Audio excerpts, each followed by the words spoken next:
யாருன்னு பார்க்கலாம். சிவனை கண்டதும் பணிபவன் பக்தன். ஆனால் சிவனுக்காக எதையும் செய்ய துணிந்தவன் அடியார்கள். சிவனை வணங்குபவர் பக்தன், சிவனை மட்டும் வணங்குபவன் அடியார்.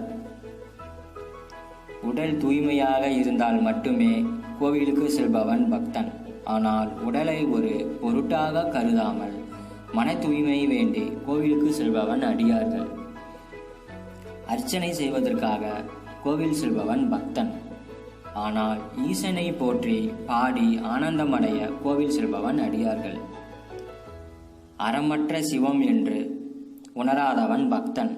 ஆனால் அன்பே சிவம் என உணர்ந்தவன் அடியார்.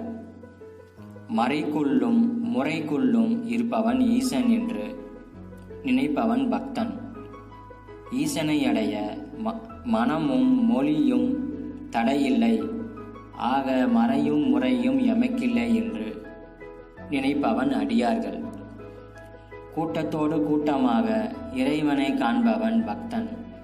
ஆனால் கூட்டம் போன பின்பு ஈசனின் அழகை தனித்து நின்று ரசிப்பவன் அடியார்கள்.